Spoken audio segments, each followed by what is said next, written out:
Coming to Cambodia to explore our civilization and culture in Cambodia, right? Yeah, in Angkor Wat now, you're behind your temple. With our friends from India, and we love to have them back because this is a Hindu.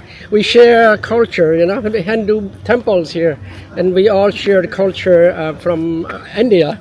So we love to have an Indian back to Cambodia. Welcome. Please sit and celebrate with the Buddhism. That's why a lot of people, local people, are coming here to make the celebrate for the Buddhism. Yeah, and to donate some food to monk, and with 100 monk in here today.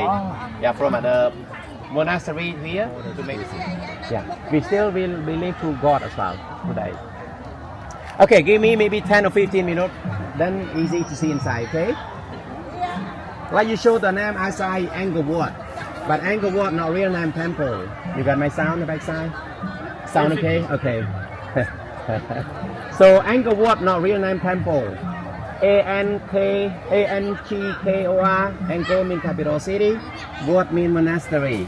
This is city, also monastery, or city of Buddha. But this temple not Buddhist temple, Hindu temple. Why to change to city of Buddha? And when it change, let me start from the basically of Hinduism. Owner of Champa country. Cham, the lost country to Da Nang and Hanoi of Vietnamese. Okay. So they destroy here in 1177. And then third, his 5 tower temple. Central, open the west side, open the one side, 3 more side, they close it. In central and top to keep Vishnu God. 2 at the west, west north Shiva, west south Brahma. 2 at the back side, east north for Parvati, east south for Lakshmi. Surround central tower, you see 4 poles. The first floor at west side is 4 more poles. This 4 poles, symbol for element. Represent water element, fire, wind and earth element. Flaming pole here? No. Purify. When you look at a massive stone temple, I'm talking like a pyramids or the Parthenon or, the giant towers of Angkor Wat, what's the very first thing that hits you? Stability. Permanence. Permanence, exactly. It's the sense of forever, right? You build with stone because you want to tell the future, I was here, I was in charge, and this is unchangeable. That's certainly the intention. But we've got a stack of research today that just completely explodes that whole idea. We're diving into stone palimpsests, the architecture of civilizational conflict, and we're focusing on Olivier Cunen's work on the Khmer Empire. And the headline here is just, it's wild. Stone isn't a record of stability. No. Stone is an argument. It's a fantastic inversion of how we usually see history. We tend to view these monuments as these static snapshots. But this research argues they're much more like a battlefield. So this is a mountain Mandarat. This lake we call Ananta. This turtle we call Khmer. Totally, they turn 1,300 years later. They got 6 gifts. Flower. And then Amsara. When somebody asks you where they're from, don't say no. Absolutely, in his ocean, milk ocean at universe, in Vaikunta. So material, Mandarat mountain, snake, Ananta to make a rope ram Mandarat. From the middle snake to tail snake, God, 88 guy, Brahma in the middle. Vishakapi, king of monkey, whole tail of snake. Vishnu middle, Shiva on top. This is turtle, reincarnation of Vishnu, when he transformed to protect mountain. Because when he turned 1,000 years later, mountain remove, and then he transformed to turtle to protect. And then from the middle to head of snake, demon. The middle, the whole body snake, Sukraja, royal priest. And then king of demon, the whole head of snake. Totally, they turned 1,300 years later, they got 6 gifts. The first Uchai Svara, 5 holy water, 6 Apsara. Okay, quality snake. No in, he transformed for that. That's one Subracha. This one Taraka, king of the milk. 88 gods and 92 demons. And the one king of demon whole head of snake we call Taraka. And then one royal priest in middle of snake at the demon side we call Sukracha. Okay. Sukracha, Yeah. We're talking about a civilization that was, in a way, screaming at itself, rewriting its own history, and literally So look here, we're talking about 3 worlds. 3 worlds, I mean, during Vishnu create holy water, and then Vishnu create the world. When Vishnu create the world, he transformed to short man to refer to Bali king. Three steps. The first step of Vishnu, a grocery to level of hell. The second step from hell to middle universe, VR. And third step from middle universe to outside universe. And then who created three worlds already. And this symbol 32 level of hell. Supported by animal, symbol on the earth. Vishnu stand on a Garuda. Shiva he sit on a Nandi with his consort. And then he sit on the Rahu or Kalahe. Brahma he sit on a swan. That's why somebody they reborn mute. Some of them they reborn blind. Because after punishment. 32 level. Why we use Yama? Because you see they wrote in Priya Yama. Priya. I mean secret. Yama. I mean God, the name of Yama. I mean secret Yama, a secret God. Yeah. Kama, I mean accent. Yeah. Kama, you don't confuse the Kamatep. Kamatep different. The Kamatep or lovely God, that's a God of a son of Vishnu. Yeah. And now you know Vishnu is son. Yeah. Kama Deva, son of Vishnu. You can see in your smartphone, you see all the time. You search Kama Deva, you know who is him. Shiva, he opened the third eye to kill to him, to be chakra color. And in India, they put color here. You look at the pulling to them, you see on the way tiger, snake, elephant, cows, the punishment to them. So here's Chiseling away the faces of the past. Okay, let's unpack that, because the title of the research uses this word, palimpsest. Now, I know that word from like old literature classes. It's about manuscripts, right? A monk runs out of parchment, scrapes the ink off, and writes something new over it. That is the literal definition, yes. Parchment was expensive, so you recycled it. But what we're looking at here is a stone palimpsest. And it's much more violent than just recycling paper. Violent how? Well, think about the effort it takes to erase a manuscript. You just scrape it. Now think about the effort required to erase a stone carving on the side of a temple. You can't just hit delete. You cannot. You have to physically hack the history out of the wall. Wow. That sets the stage perfectly. So we're not looking at a clean history timeline today. We're looking at a crime scene. Or maybe a construction site where the blueprints kept changing while they were building it. And our focus is a very specific, very turbulent window in the Khmer Empire, roughly from 1177 to about 1218. The source calls this period the rupture and the response. Which sounds like a great title for a thriller, by the way. It really does. But before we get to the rupture, we have to understand what normal looked like. Because the Khmer Empire wasn't some startup in 1177. It was established. It was incredibly established. For centuries, the state religion was Brahmanism, what we call Hinduism today. But I want to be really clear about what that means.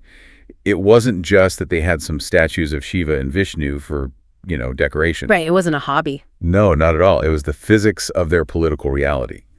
The source emphasizes that the Indian civilizational vocabulary Brahma, Vishnu, Shiva was deeply naturalized. It was the operating system of the state. The operating system. The king wasn't just a guy with a crown. He was the earthly anchor for divine power. The prosperity of the empire was proof that the gods were happy and that the king was doing his job. So it's a contract. We build the temples, we honor Shiva, and Shiva keeps the rain coming and the enemies away. It's like gravity. You don't wake up in the morning wondering if gravity is going to work today. Exactly. It was a certainty. Until 1177. The year gravity turned off. The year the Cham's historic rivals from what is now Vietnam invaded. And they didn't just win a little border skirmish. They sailed up the Mekong, surprised the capital, sacked Angkor, and killed the king. The source calls this a civilisational shock. I feel like that's putting it mildly. Oh, it is. If your whole government and your religion are based on the idea that God protects this city and then the city burns down, that's not just a military defeat. That is a theological crisis. It's a complete collapse of the worldview. The contract was broken. If Shiva is the protector and the capital is burning, then Shiva is either powerless, maybe he's dead, or he's just abandoned you. Right. The vacuum that created was massive. And into that vacuum steps one of the most fascinating figures in Southeast Asian history, Jayavarman VII. This is the guy. He rallies the troops, kicks out the Chans, and takes the throne in 1181. But here is where it gets really interesting. He doesn't just say, okay, back to normal, let's dust off the Shiva statues. He does something radical. He initiates a total pivot. He moves the state religion from Brahmanical Hinduism to Mahayana Buddhism. Okay, I want to pause here. Because for a modern listener, this might sound like, I don't know, a personal preference. Like, I used to be a frantic coffee drinker. Now I'm into matcha tea. Why is swapping Hinduism for Buddhism such a big deal for an entire state? This is where we have to look at the machinery of state. Yeah. The source makes a critical point. State religion is never just about metaphysics. It's institutional. Meaning it's about money and power. Exactly. Okay. In the Khmer context, temples weren't just places to pray. They were corporations. They held land rights. They managed irrigation systems. They were banks, storing surplus rice and gold. And who ran all these corporations? The Brahmin priests? Right. Powerful families who had held tax-exempt status and influence for, generations. So when Jayavarman VII says, we're a Buddhist state now, he's not just changing the prayers. No. He is effectively seizing the assets of the old establishment. He's firing the old board of directors, the Hindu priesthood, and installing a new network of Buddhist loyalists. So the rupture gave him the excuse to clean house. It gave him the political cover to centralize power. He could say, look, the old gods failed us in 1177. The old priests failed us. We need new protection. And he offered Mahayana Buddhism as that new technology of protection. Which makes the architecture suddenly make so much more sense. He starts building these massive new temples, the famous Bayon style with those gigantic faces looking out in all directions. Yes. He's literally stamping his new authority onto the landscape. And notice the figures he chooses. Lokeshvara, the Lord of Compassion, the Buddha, Prajnaparamita. But he presents them with the same imperial scale as the old Hindu gods. He is telling the population, this is the new power. This is what saved you. I used an analogy earlier in my notes about this. If you look here, I want to show repeat again about Buddha. You see Buddha stand on a snake or stand on a lotus, sit on a lotus. This is Buddha we call Theravada. He's for Buddha. Repeat again, okay? This is just 1,500 years old, more than 4,500 years old. This is a Buddha from king family. He's Komania Kemano, Kasapao, Samnakodam, Kokasanto. This is a Buddha sit on a snake like this. Being like a software update. You know, the system crashed in 1177, so he installs Angkor OS 2.0. But the source actually warns against that way of thinking, doesn't it? It does, and I think that's a very important distinction. A software update is clean. You wipe the hard drive, you install the new code, and the old code is just gone. It doesn't leave a trace. Right. What happened in Angkor was messy. It was contested. Because the old priests didn't just, disappear. Of course not. They were still there, stripped of their influence, watching their temples get repurposed. The source calls this a civilization arguing with itself in public across generations, using the most expensive language it had, stone. The most expensive language it had. I love that line. But Jayavarman VII did try to build a bridge, didn't he? The source mentions this concept where they tried to say, hey, don't worry, the Buddha is actually just an avatar of Vishnu. Yes, this was a common theological bridge. It's a way of saying, same team, guys, just a different manifestation. It's an attempt to integrate the new faith without completely alienating the old one. But bridges are tricky things. They are. The source points out that while you can create a theological bridge, it doesn't dissolve political boundaries. You can tell a Hindu priest, the Buddha is just Vishnu, but if that priest is still losing his tax revenue to a Buddhist monk, he's not going to be happy. Proximity often intensifies rivalry. Which brings us to the inevitable backlash. Jayavarman VII dies, and the pendulum swings back. Hard. The response to the response. After the Bayon era, there is a massive Shaivite revival, a return to Shiva. And this is where the concept of the palimpsest stops being a metaphor and becomes a physical reality. He's uncreating.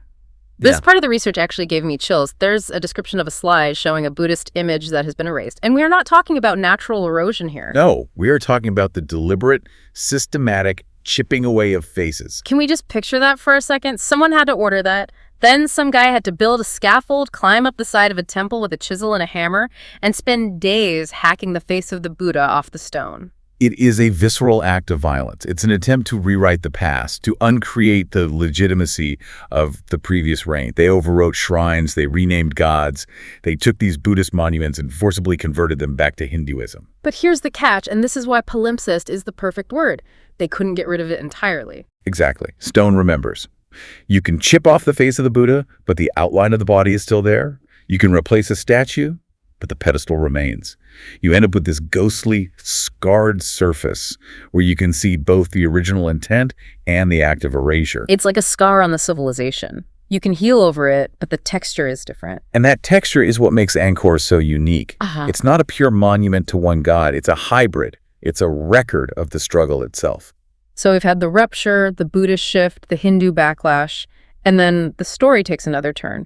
Eventually, the dust settles, and we enter what the source calls the Theravada phase. Yes, later on, Theravada Buddhism becomes the dominant faith. But notice the strategy shift here. In the previous phase, we saw destruction and hacking. In the Theravada phase, we see adaptation. The reduce, reuse, recycle approach. Precisely. The source notes that the Theravada monks didn't necessarily build massive new stone mountains. Instead, they reused and re-annotated the older temples. Which is just smart, right? I mean, why build a new temple from scratch when there's a perfectly good one sitting right there? Just, change the drapes. It's what the source calls civilisational efficiency.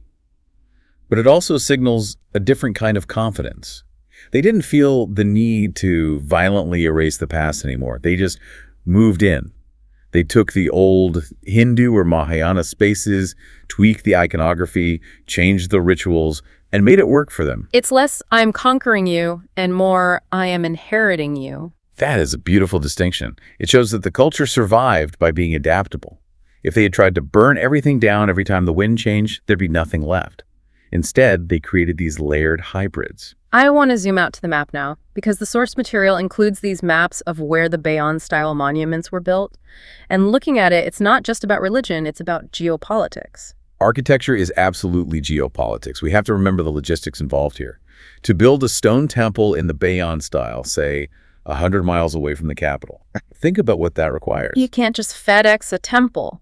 No, you cannot. You need engineers. You need artisans who know the specific style. You need quarries. You need roads to transport the stone. You need a surplus of rice to feed the workers. And most importantly, you need the administrative power to enforce all of that. So when I see a Bayon-style temple on a map way out in the provinces, that's not just a religious site, that's a flag. It is a receipt for power. It proves the king's supply chain reached that far. It proves his tax collectors were effective there. The source puts it perfectly. The stone phase is the final output of a supply chain of power. That completely changes how I look at ruins. It's like, the bigger the temple, the bigger the supply chain. And when that supply chain breaks, when the central power fades, the building stops, the style contracts. The map tells the story of the rise and fall of administrative capacity, not just faith. Now, speaking of where these ideas came from, I want to touch on the civilisational technology section. We usually hear this narrative that Southeast Asia just borrowed everything from India. Like, India was the teacher, and the Khmer were the students taking notes. That's the traditional sort of colonial view, the Greater India theory. But the source challenges this. It suggests a much better metaphor. Transplantation and crossbreeding. Crossbreeding. That implies two parents. Exactly. The expert analysis in the source suggests that India didn't export a religion in the modern sense. They exported what we might call a governance package. A governance package. Break that down for me. Think of it like empire in a box. If you are an ambitious warlord in Southeast Asia in the 9th century, and you want to be a legitimate emperor, you look to India. What do they have? They have Brahmanism. And what's inside the Brahmanism box? A lot of useful tools. You get a cosmology that puts the king at the center of the universe. You get the Ramayana and Mahabharata, which aren't just stories. They are manuals on duty, war, and kingship. You get a grammar for how to build impressive monuments. You get Sanskrit for your elite administration. It's an open source operating system for running a state. Yes, and the best part is there were competing operating systems. There was the Brahmanical system, but there was also the Buddhist system, which offered different tools: ethics, monastic networks, compassion as a political tool. So the Khmers weren't just passively receiving this, they were shopping. They were active consumers and modifiers. Yeah. They tested the technologies. When the Hindu toolkit failed to stop the Chams in 1177, Jayavarman VII didn't just pray harder, he switched toolkits. He said, let's try the Buddhist governance package. That is such a more empowering way to view history. It's not about copying, it's about utilizing. And because they had multiple options, they kept selecting and reselecting. And that process, that A/B testing of gods, is what created the friction. And that friction is what created the art. That is the key insight. The argument in the stone is the result of them trying to figure out which technology worked best for their survival. So, bringing it all back to the present, we've gone from the invasion to the erasure to the adaptation. What's the big takeaway here? Because we live in a world that really wants simple stories. We want to know who the good guys were, who the bad guys were, and which religion won. We do love frictionless narratives. We want history to be a clean timeline. But Cambodia teaches us that civilization is a layered argument. It is never just one story. It's messy. It is necessarily messy. The source has this profound line. What survives is not what is unchallenged, but what is resilient enough to be challenged and still remain meaningful. That's a definition of resilience I haven't heard before. It's not about being unbreakable. It's about being broken and then rewritten. Look at the final image the source uses. The river. Think about how a river shapes the land. It doesn't move in a straight line. It meanders. It floods. It destroys banks and creates new ones. It carves the landscape through pressure. Exactly. Conflict shapes culture the way rivers shape land. The friction isn't a mistake. The conflict between Hinduism and Buddhism, the erasure, the reuse, that is the creative force. That is what gave Angkor its specific haunting character.